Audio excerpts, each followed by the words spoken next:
Hey guys, welcome back to another episode of Tea Time. I'm Sophie. And I'm Isa. And in this episode, we decided to ask people if they could give advice to the younger self, what would it be? So first off, we interviewed Mel. What's a piece of advice you would give your younger self? Probably not to be as emotional, because I'm a very emotional person when it comes to like dealing with my actual like life, like behind the scenes of like school and friends and stuff.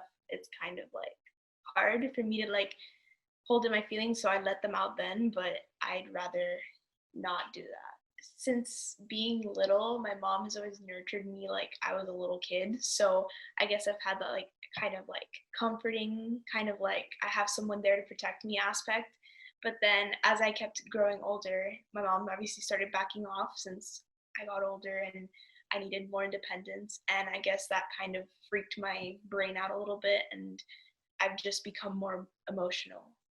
Emotional, how would you say? Like, emotional mentally or emotional physically? I mean, I feel like it's kind of a little bit of both because I've just felt more emotions, I guess emotionally. Like I don't know, it's kind of a mixture of both actually. I don't know. So you're a freshman in high school now. Do you feel that so far high school has changed the amount of emotion you show? Oh yeah, for sure. Like a lot of things have happened this year that have shaped me to who I am today. And I know high school's only been a few months like in the going and it's almost over like my freshman year. It's a part of like they gave us so much independence now, so I kind of have to take care of myself and my emotions have obviously needed a little time to get adjusted to that. I mean, yeah, high school's definitely changed me for sure. Do you feel that it's been a hard adjustment or did you adjust to it pretty quickly? I feel that I adjusted to it actually really easily, and easier than I thought I would. I thought that high school was going to be a very stressful point in my life, and these next 4 years were going to be like hell. But they actually turned out to be, or at least my freshman year has turned out to be pretty, I mean, pretty average. I would say pretty okay. A lot better than I thought it would. Has quarantine helped your emotions or made it worse? I feel that social distancing from people and like just kind of staying away from like people that I don't talk to very much but that still kind of affect my life every day has definitely helped me. I mean, I still talk to my friends on like FaceTime and stuff, and getting away from those people I feel like has been emotionally, it's been a lot better for me, and I feel like I've grown more emotionally during quarantine. Do you feel ever since this whole social distancing act, I guess you could say, has started, do you feel like you rely more on people or less? I don't know, because I feel like before quarantine, I definitely did rely on people in that sense, but now I don't because I'm used to seeing the same people all the time. Before, I didn't really rely on people all that much, but I guess now during quarantine, I rely on them less. When you first heard about it, did you think it was going to last as long as it has or as long as it's predicted to last? I did not think it was going to last this long, and honestly, I don't think it's going to last. I still don't think it's going to last very much longer. I was one of my group of friends, I was one of the more hopeful ones.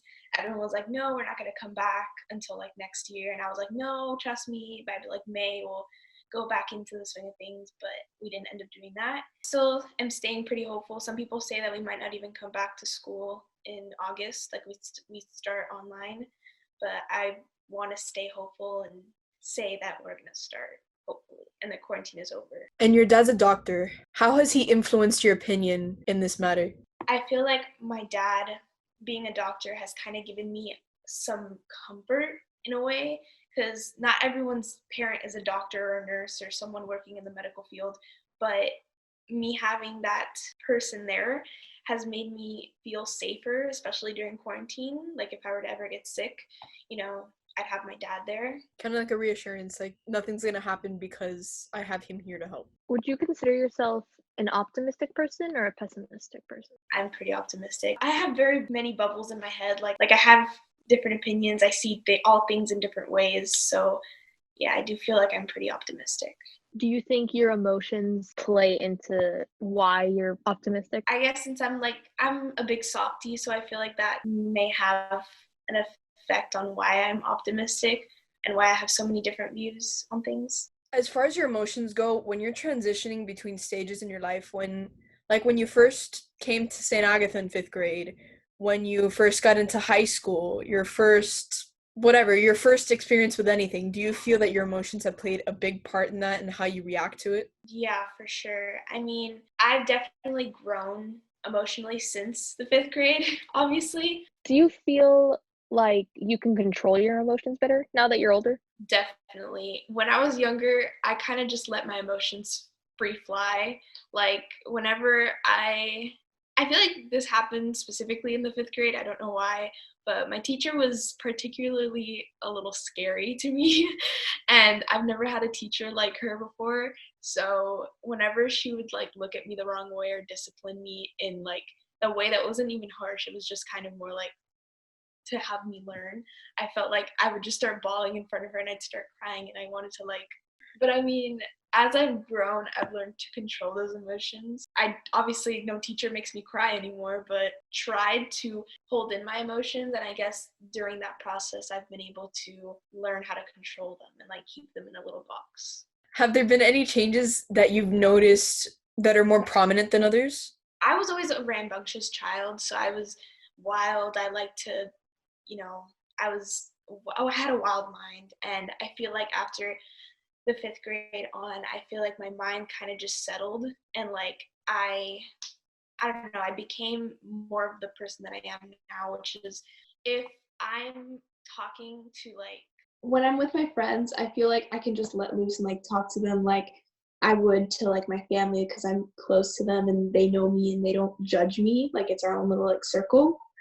But when I talk to, for example, teachers or other adults or other kids in my classes and stuff that I'm not familiarly close with, I guess I'm just more serious and I'm like more enclosed. Like I don't show all those emotions of me being loud and kind of obnoxious. So yeah, I feel like that is something that has progressively changed since being little into now. So, I don't know why I thought this, but is doing this interview difficult for you? I mean, no. Well, I see two familiar faces. I've met you, like I've seen you before, and obviously I've known Sophie for like years, so it's not really that intimidating. But let's say you didn't know me at all. Do you think it would have been a lot more difficult for you? I still don't think it would be difficult because I know Sophie, and if you would have been anything like Sophie, which you kind of are, I feel like you guys are like twins. That's the I first. would have Okay. I would have liked it just the same. You're like another Sophie, so like I think it wouldn't have been difficult. I think Issa's I'm taking gonna that as take an that as a insult. compliment. I've actually taken that as a compliment. Really? Yes, because No, I mean it's a good thing.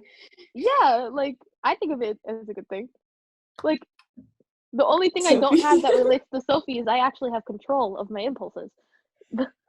You're not I wrong. mean, if you I weren't a am for cute impulse boy, control. then I'm not intimidated by you, pretty much. I live for this. Okay. What do you feel has been a bigger transition? Um, Things like going to St. Agatha for the first time, moving from New York, going to high school. What do you feel was the hardest transition for you emotionally? The hardest transition for me probably was moving from New York to here, because when I moved to New York, I was 4 years old, so I barely remember that. And I don't think my 4-year-old self would have remembered that. But I feel like moving here, even though I'd already lived here and have family here, but moving here, leaving my friends, not understanding why, because at the time I didn't know why I was leaving. It was because my dad was finished with his medical license and he was, on his way here because we were going to live with our family. And I didn't get that obviously at the time. I was 7, so it was hard for me because I had to leave behind I did cheer, so I had to leave behind my cheer team, all my friends. I had a little boyfriend here and there, but yeah, I was a scandalous child.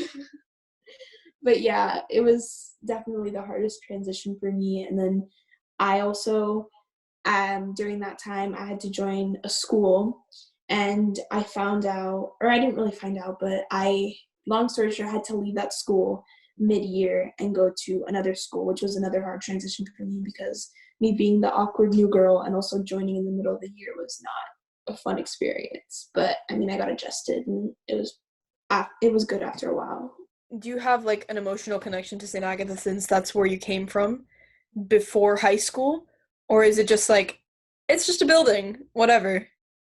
Well, I mean, St. Agatha was important to me before because I had a cousin that went there and he has autism. So he's like my hero. Like, he's amazing and I love him so much. And I have obviously been to St. Agatha there before, and I had an emotional attachment to the school. Going there, like to actually be schooled though, was a different experience. But I feel like my friends now that I met at St. Agatha have kind of helped with that transition. And now that I've been friends with them for 5 years now, 4 or 5 years, it's definitely helped a lot to have them there. Do you still keep in connection with the people that you met in St. Agatha that were important to you? Yes, for sure. I obviously, before quarantine, I would see my friends every day. Sophie obviously doesn't go to my school, but I would FaceTime her all the time whenever I had the chance. And I went through a little bit of a difficult experience. Not a difficult, but it was a hard on my emotions type of experience a few months ago when our friend was not in the country and she went through a hard time, and obviously that hard time went into my heart and it was very difficult. So yeah, I definitely think I've grown attached to my friends, and whenever one of them either leaves or has to go away, it's kind of hard on me. So yeah, I definitely have been close attached to them. The next person we interviewed was Isa. What is a piece of advice you would give your younger self? Whoa.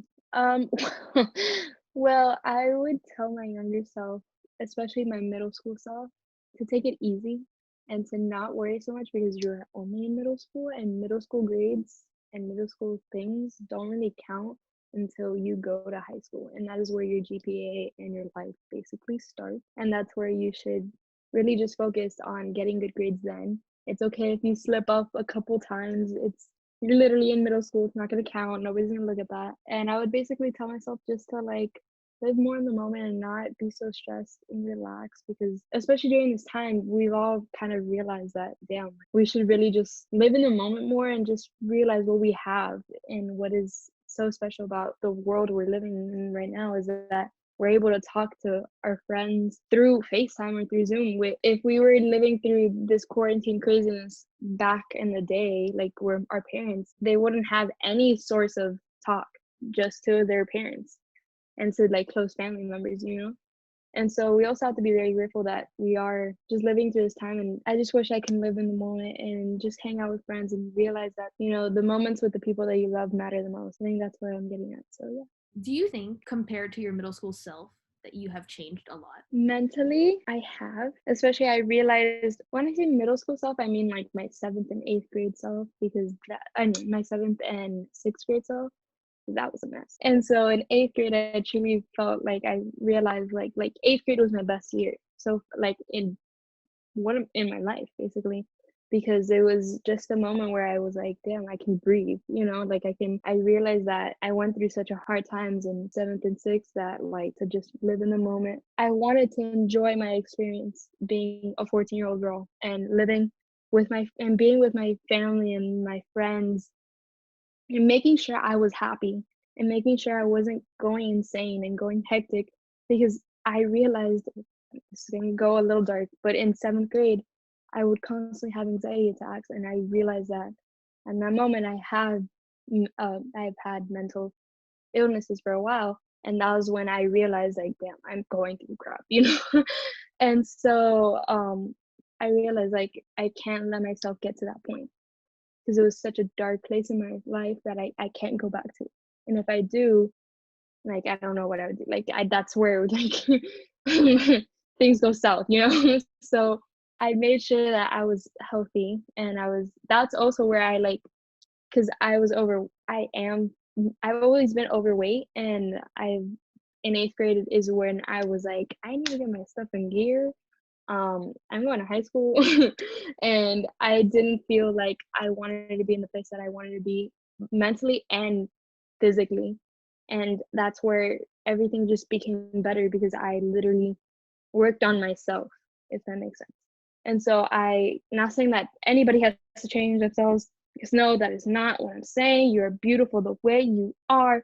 But if you don't feel like you're comfortable in your own skin and you don't feel like you're happy with yourself, then try to make yourself better if that helps you mentally.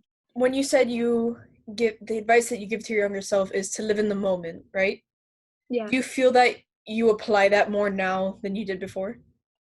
definitely, especially right now. Like, I realized that, like, I'm not gonna lie, I've been slipping. Like, I kind of gotta catch up on school, but like, whatever. But I've mostly been like, even though I've been slacking and like not being productive with my time at all, which I am starting to this week. Don't worry, if whatever. Um, but I have been like, now I have a dog that I wanted for years, and I just want to enjoy her.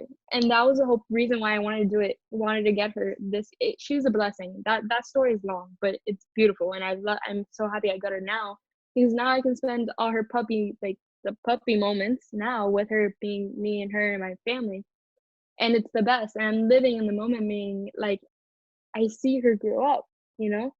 And I started acting this year. And dude, those people have made me the happiest I've ever been. And every Saturday I go out and I make sure I have that time with my friends and make sure I'm able to live and have fun because that's something that I've always lived by. Your friends and your family, especially your family, come first. Your health as well does as well. And if you're not happy with yourself or happy in general, there's something wrong. And so I've learned that, you know, it's okay to get a B once in a while, as long as you at the end of the quarter, at the end of your report card, like your real thing, it could be an A. I've worked so hard just to get that. Yes, I can slip and get a B once in a while, but as long as I make sure that I'm a straight A student and I'm not giving up myself, you know what I'm saying? Because I've always been that since I was little. In my future, and my grades and my school is so important. It's above everything. But I'm contradicting myself. I hope this is my brain in a nutshell. I literally don't know what I'm saying at the point, but I made sure that I was more happy within myself and what I was doing than not being happy, I guess. It's more of a being happy within yourself and being happy within the things you do and with the people you do things with than like objective things, meaning like So basically what you were trying to say was you're from what I gathered from it was yes. that you're trying to put your happiness above objective things. Like still considering it, but Yes, putting your happiness above. my point came across. I was Yeah. worried you're gonna be like, Sure, I what? got it. Okay, cool. Great. Okay. Do you feel like this is kind of not off topic, but since you're living in the moment, do you feel like your family is supporting you through that? Yes. My family has always been the type that um school always comes first. And that's always the main thing. But I'm the one who puts the pressure on myself. I'm the crazy that does that. Like I'm not my parents aren't the type that be like, if you don't get an A, then you're gonna like, no, we're gonna disown you. No. My family's always been the type like because my brother was like that. My brother was worse than I was. In the sense that he would get C's and like would fail and the thought that my parents were like this girl actually likes school and actually like cares about her future and actually cares about her grades what and so my parents have always been the type to be like it's okay to get a B like you don't need to like stress and they've always been like why don't you go hang out with your friends you know and so yeah they're happy that I'm happy and they're still gonna be like school does come first. Don't forget that. Don't like slip up and don't like slack. But they're also happy that I'm better. I'm not having anxiety attacks every now and then. Yesterday was, we don't talk about that, but recently has been different. But we don't talk about that. Auditions are different, okay? But no, my parents are very supportive in anything I do, basically. But they basically want me to be happy, and if I'm happy, that's all it matters, really. I'm one of those lucky people. Have you taken up something new during quarantine? I've always been in love with crocheting. I've always done it since I was little, and it's helped. I have a condition that I've had since I was 8 years old, and it affects all of my body. I have, let me just say it because might as well. This sounds like mysterious. I have rheumatoid juvenile arthritis, and I've had it. My onset was when I was 8, and it was really, really bad, and it triggered everything. And now I'm on remission, and I'm doing amazing. I'm doing great. But I I took up at that time crocheting, and it would calm me down, and it would calm my nerves and my anxiety. And like when I would be feeling sick, I would do that, and it would make me feel better. School and everything, it's kind of gotten crazy. And so now that I have so much time in my hands, and now that I have so many shows I want to watch, and now that I also have my godfather's daughter's baby son, I have been making crochet hats, and I also do, yeah, I know, and I also do bracelets, like the friendship bracelets. But yeah, I've been just working on myself, being crafty, training dog. So, with having that, do you feel like that's also affected how you live your life?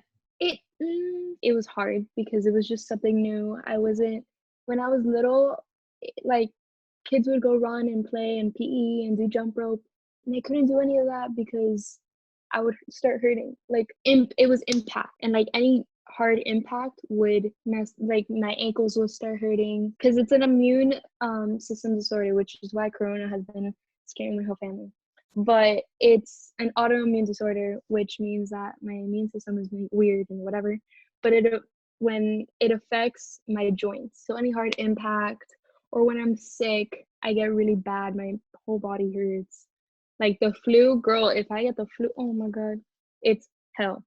But as I've grown up, I've realized that it doesn't conquer, it doesn't own me. And I might have the disease, but it doesn't mean that the disease has me. It's not that bad. Like I'll live a normal life, especially now that I'm on remission and I'm doing great and I'm doing. If you had any advice for people, no matter the age, going through it, what would you tell them if they're just starting out with it?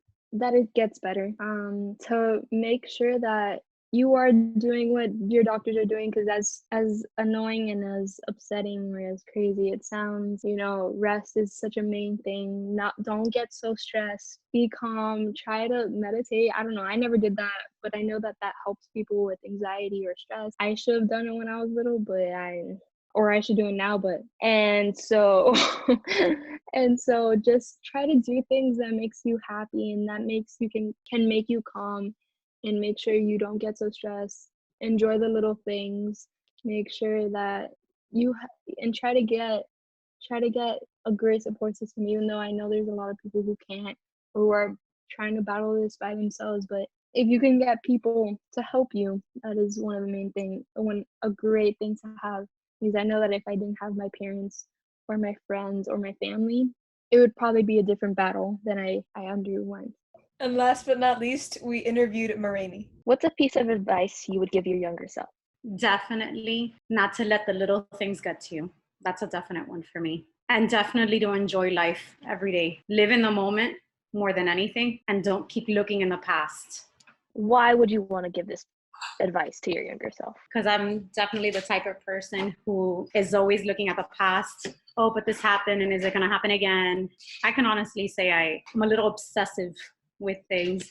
And I think when you become a person who becomes obsessive with a situation or whatever may be happening in your life in the past, you're always wondering, is it going to happen again? Is it going to happen again? And you're not living in that moment right now. You're seeing everything beautiful pass by in your life, worried about what might and might not happen, when it might not even happen at all. We live in such a beautiful world, and we have so many things out there that we can enjoy, and yet we tend to be focused on the what if. Okay, what if this does happen? There's a positive side to everything else. So it's also that, not always looking at the negative, but looking at the positive and the what ifs, but not just stopping your life because you have all this stuff tormenting you.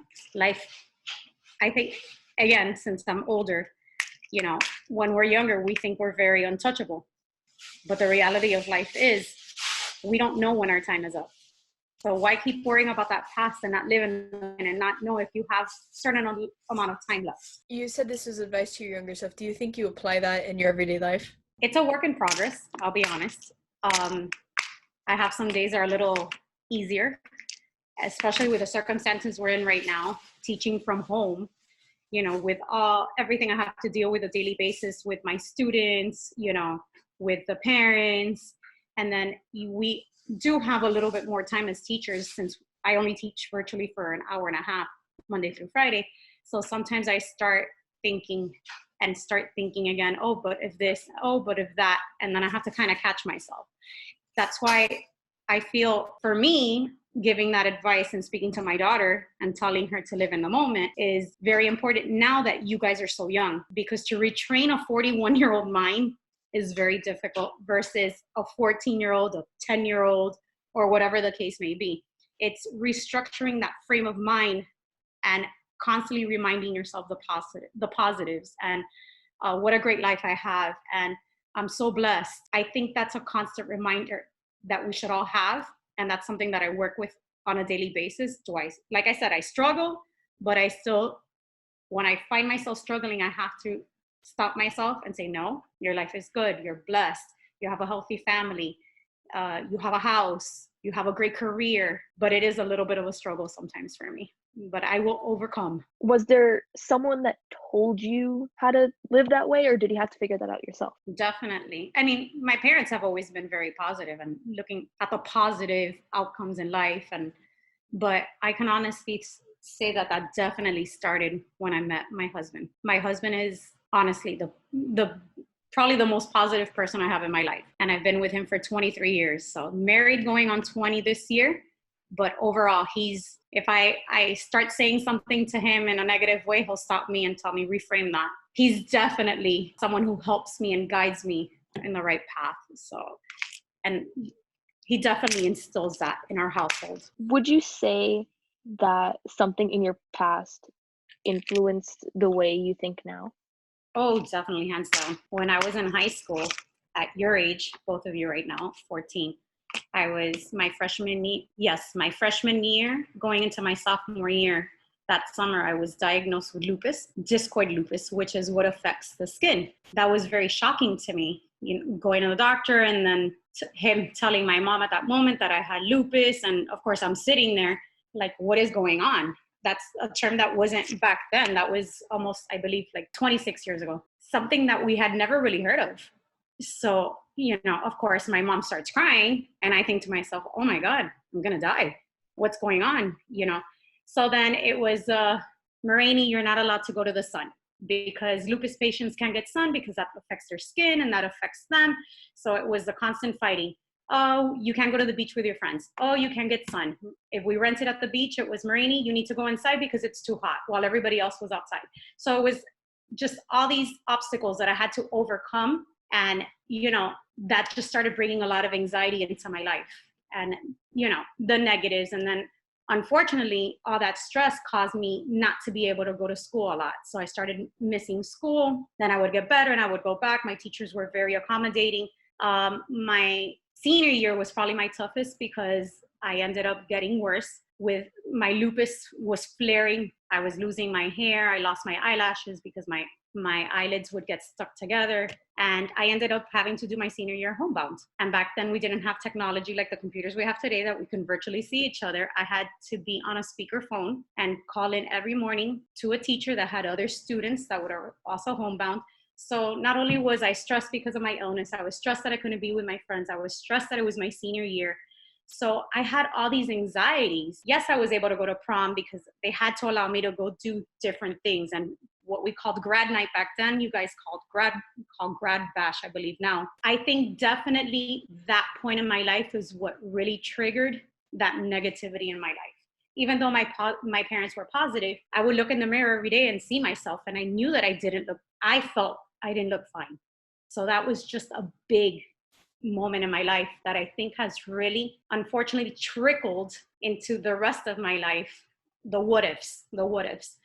And here's the irony of the story, or maybe it's the positive light at the end of the tunnel. Last year in February, they just told me that I don't even have lupus. So I think to myself, all of this in my life, all this torment and anxieties and stress and sadness and whatnot has maybe been for nothing.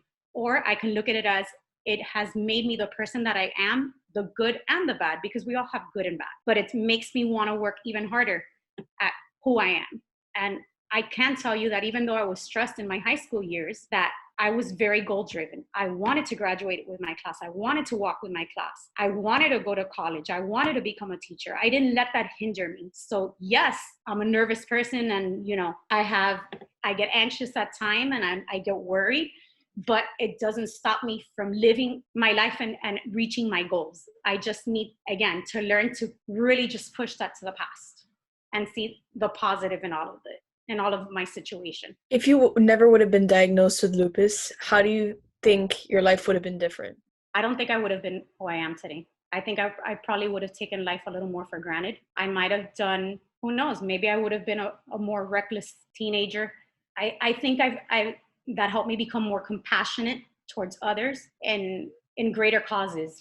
I was very adamant about always helping the Lupus Foundation and raising money and doing activities, to support that cause. So I definitely think, maybe not, I don't know. That's a very hard question, but I truly love that. I think it also made me have a stronger relationship with God, and just kind of look out there and really see that even though I had lupus, there's other people who have it worse than I do, or had it worse than I did. You know what I'm saying? If you were to give advice to anybody who was recently diagnosed with lupus or who has lupus and is trying to overcome it, what would you tell them? Because definitely that would have been having an important person in your life to guide you, knowing that they've been through that, is obviously something that can really help someone who doesn't understand what's going on in their life. Yeah, like having an advocate. It was definitely hard for me because, like I said, we didn't have anybody that we knew that had lupus, and we didn't really know what lupus was back then versus now.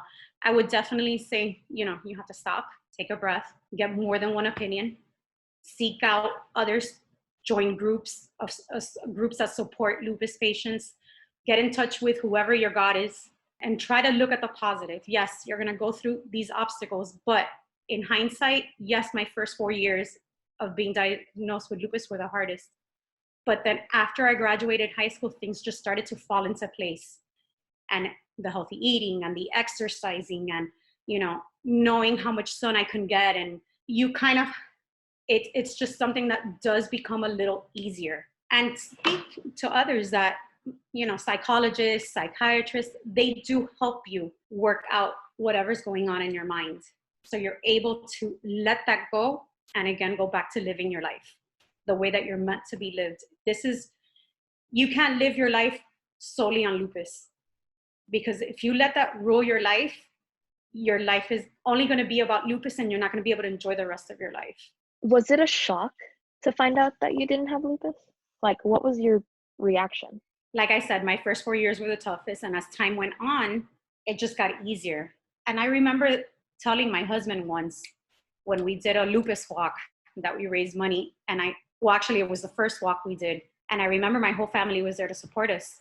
And I remember walking in there, I walked in and I walked that marathon. And I remember looking around myself, and I saw so many patients and walkers in wheelchairs. And I looked at my husband and I told him, Jack, I almost feel like I don't have that. And if I do, I have such a mild case that I'm truly blessed. So after hearing all of those interviews, we decided to self-reflect and ask ourselves the same question. A piece of advice I would give my younger self is honestly to just be yourself and not to care what other people think, especially when it comes to my hobbies. Like, a lot of my hobbies that I have, I guess common, like a lot of people would think it's weird. I would just say be yourself, and if people don't like you for your hobbies, then don't waste your time with them. If I had to give advice to my younger self, it would probably be to be true to yourself, not to change for other people. Like if somebody doesn't like your style or the way you act or the way you dress, you shouldn't change just for that person. If you're going to change because you want to change, not because somebody tells you, oh, you're too nerdy or you're too whatever you may be. Don't change because people tell you to. Change of your own will. Now that we've shared our personal anecdotes, we'd like to thank you guys once again for listening to another episode of Tea Time. I'm Sophie. And I'm Issa. Signing off. Bye.